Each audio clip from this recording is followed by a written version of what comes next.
Welcome to flight UCOL 2016. Our destination today is consciousness. And as we prepare for our flight, I'm going to ask you to sit back, relax, and listen to the crew members' instructions. Hey!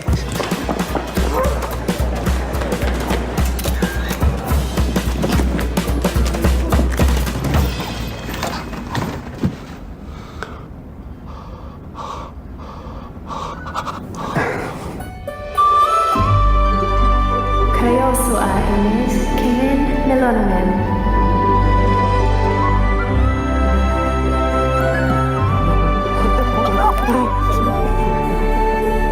Welcome to Middle Earth, my friend. I'm here to guide you on your journey, so cease your rebel rousing and listen very carefully, and obey all crew member instructions and all illuminated signs. If the seatbelt sign were to illuminate, return to your seat right away. Make sure all valuables at your feet are pushed under the seat in front of you. And fasten your seatbelt low across your hips. Although we recommend you keep your seatbelt fastened through the flight, if you do need to get up, release by lifting the lever or pressing down on the button.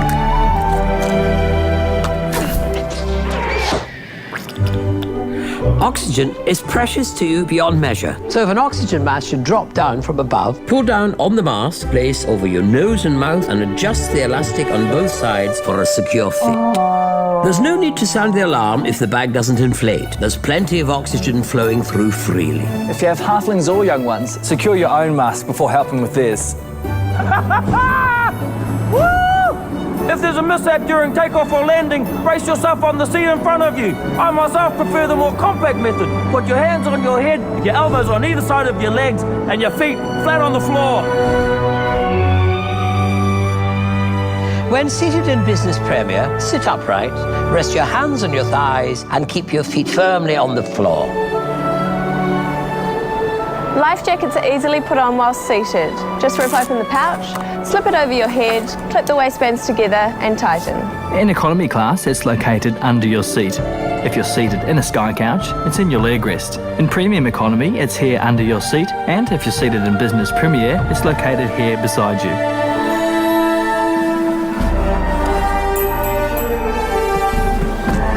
Inflate your life jacket by pulling on the red tab, but only when leaving the aircraft.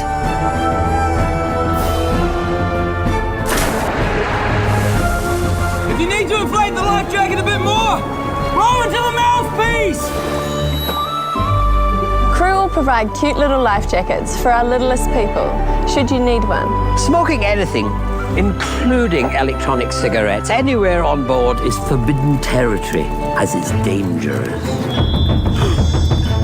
We have lighting in each aisle to guide the way out if it's dark. Your crew are now pointing out your exits. Your nearest exit could be behind you. Count the rows to the exit so you know the fastest route out.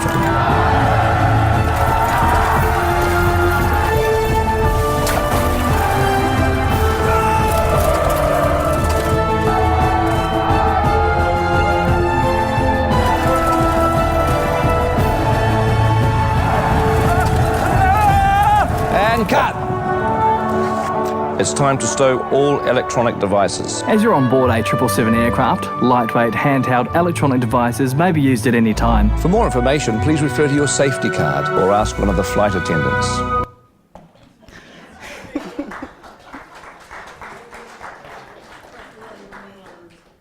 I hope you enjoyed that clip.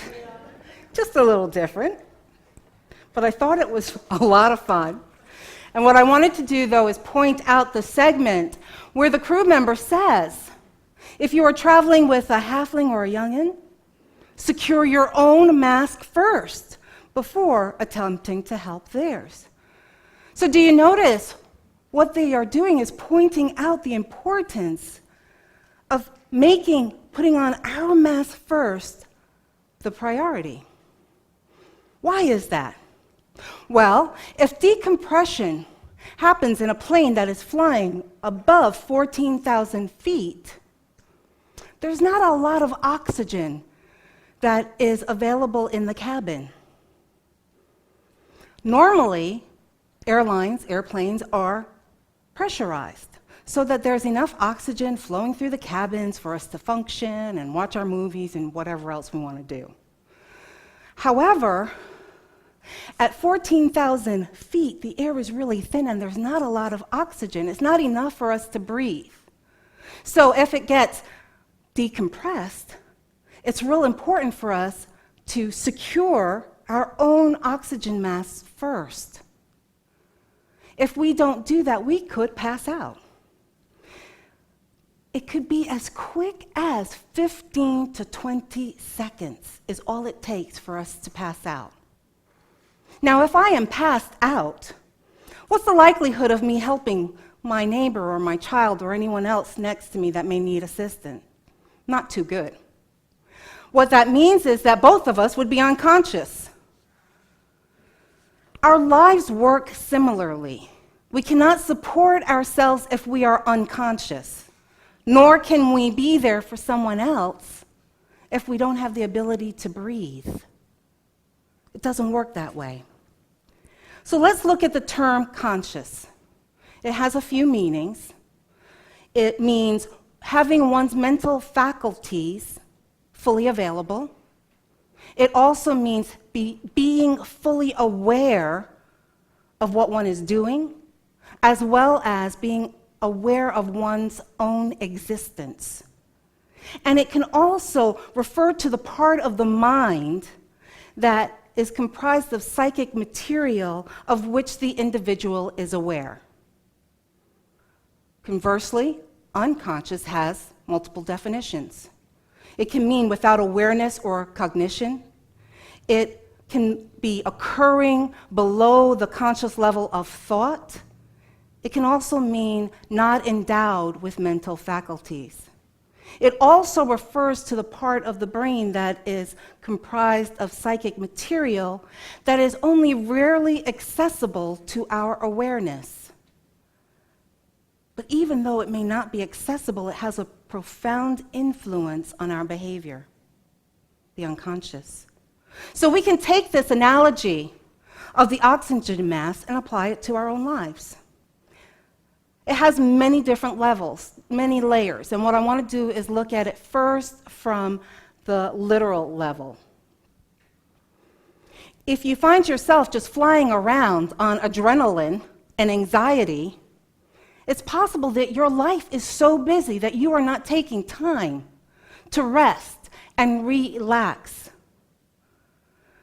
You may be even in jeopardy of running out of oxygen in your own lives. And it's really important for us to be able to carve out the time to breathe. To breathe means to inhale and exhale freely. Yeah, I like that. Thank you for the demo there, Frank. Appreciate that. It also means to pause and rest before we continue, as well as feeling free from any restraints. The feeling of expansiveness, it comes from giving ourselves that space to be without doing. To be without doing. We need the space to connect with ourselves and with Source. This feeds us, it inspires us, it allows us to really be all we are. There is a spiritual need for us to stop and to know our truth. And it's from knowing our truth that we are then able to access that knowledge that we are all one together. But we cannot give, share, or connect with someone else if we don't even know how to connect with ourselves. It's just not possible. Our self-care has to be a priority, even if we're not supported in that, or people don't think it's important. We probably have all experienced relationships with those who may believe that. They may only see our value based on what we are doing. They can be personal, they can be business relationships, and we choose whether to buy in to their BS. And when I use BS, I'm using it for belief system. So we have the right to choose whether to buy into their BS. If we buy in and keep going and going and going and doing and doing and doing and get crispier and crispier, well, we could possibly burn out, freak out, or leave. That's why it's really important for us to honor our own truths. And as usual, as I'm doing this work, it's about my sharing where I am on the journey as I walk in consciousness, as I attempt to live consciously. In the role of minister, there is BS. There is a belief system held by many on what the role should look like, as well as how it functions. It's held by church leaders, even some ministers, as well as congregants. One of them is that the minister should work every Sunday. And there are various reasons behind that thinking. It can be, well, you got a cushy job, Rev Sherrie. You only have to show up for 2 hours on a Sunday. That's all. At least you could do that and show up every Sunday. The other thought is, well, for growth and consistency, it's really important that the minister is there every Sunday. Another level of thinking about it is that, well, it's only our minister that can incite excitement and inspiration and joy. Well, I'm here to debunk the BS. On average, a well-crafted talk takes 15 to 20 hours of preparation. 15 to 20 hours of preparation. Now, if it's a part-time minister, that almost takes up all of their working hours. Now, as a full-time minister, I have a couple other things that I do, such as attend board meetings. What else do I do? I manage staff. I administer policies and procedures. I create regular services and special services. I have meetings. I'm the external representative of this community. I manage outreach, social media, and other ministries. I provide counseling. I organize events, book studies, and classes, and that's just a few. Church growth, I know many of you know this, it depends on all of us. Yes, it's important to have the right spiritual leader that works and is a good match for this community, and that minister is eloquent and inspiring. I could be the world's greatest speaker, and if only the 50 or 60 of you that are members here hear it, we're not going to grow. It just doesn't work that way. We'll continue to perpetrate the ideology that we are the best kept secret. So inspiration in this community comes from many different sources, from each of you, from the board, from the guest speakers that come in to share their experiences with us. Now, I got to tell you, if I bought into the BS that I have to be here every Sunday, you would not be seeing this exciting, joy-filled minister. Nope, that's not what you'd be getting. And even though I know that I am eternal, I also know that I am in human form. And while I'm in human form, I have to carve out time to breathe, time to stretch, time to create, get new ideas, hear different things, so that I can bring it back here. And if I don't do that kind of work, then I will lose my center, my clarity, and my knowing. And I got to tell you, that's really vital for me.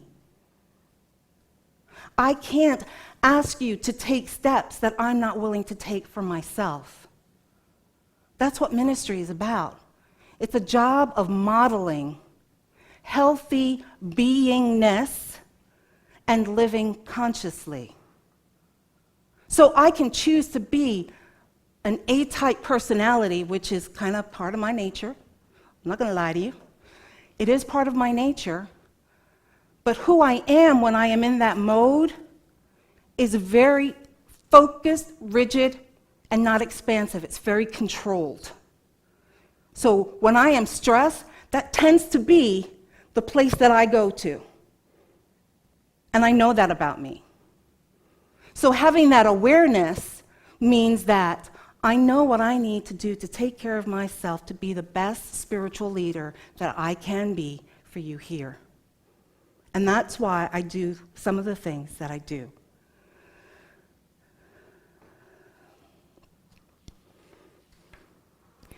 It's really vital for me to hold on to my truth, my knowing of who I am and what I've come here to be. And I got to tell you, if I can't do that and figure that out and how to do it in ministry, when am I going to figure it out? The time for me to figure it out is right now, right here, as I walk my talk. Now, we'll look at the unconscious and conscious from a metaphysical perspective. When we talk about putting on our own oxygen mask, it's really quite meaningful from that perspective.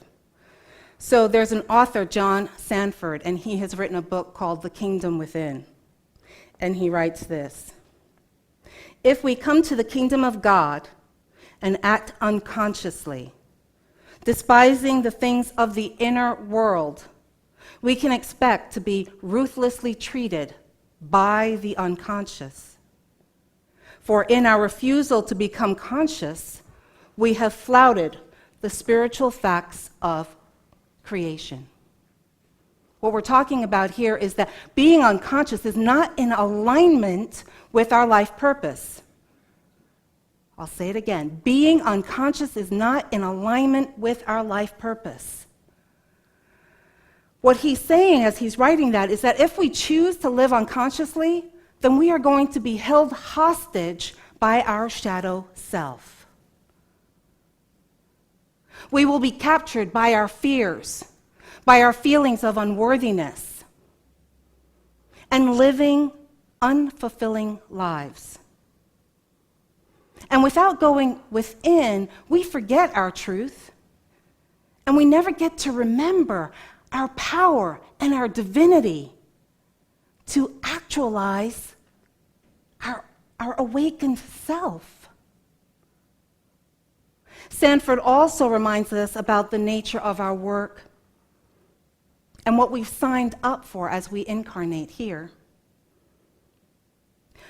The way to the kingdom is never the path of least resistance. I'm going to say that again.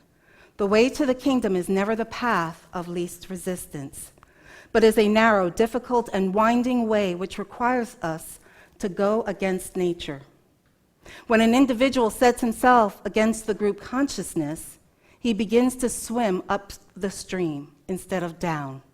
He suffers the pain and difficulty of becoming a conscious person, no longer able to hide from his anxiety in a mass identity. Beloved, being conscious doesn't mean that we are always joy-filled. Being conscious, spiritually conscious, doesn't mean that we are always joy-filled. Do I have to say it again? There's a misconception among us that when we are spiritually aware, that we are always happy, healthy, and abundant. Always happy, healthy, and abundant. I'm here to tell you that consciousness, being awakened, is having the ability to feel the entire spectrum, knowing that whatever is in our awareness is there for our growth. So we don't have to label things as, oh, no, that's not good. That one is pretty bad. I screwed up on that. We don't have to do that. We know that it is all for us. And here's a tip. Sadness and discontent, it's the Spirit's way of calling us up higher. Because really, if all is happy, would you ever change? Would you ever transform? Because I got to tell you, I wouldn't. If everything is happy, hunky-dory, there's nothing to change, is there? It's perfect. Because that's what we think is great. So this week, here's my invitation to you. I invite you to practice consciousness both literally and metaphysically. Literally by taking time to be, time to meditate, to play, to relax. And metaphysically by embracing your choice to become conscious of your totality. This means accepting your divinity and your humanity. Divinity and your humanity. You came here to experience both. So there's no point in denying one over the other or thinking that one is better than the other. We incarnated to have a full human spiritual experience. And if you cannot do this now, then when will you?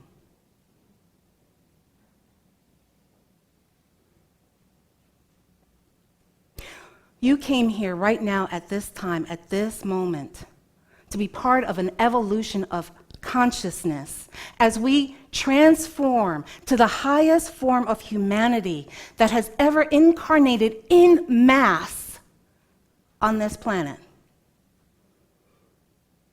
What's your job? It's the same as mine, to model being healthy, to model healthy beingness and living life consciously. That's your job.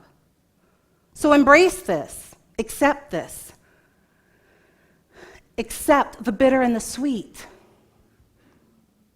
Accept the joy and the anger. Accept the abundance and the lack. All is for us.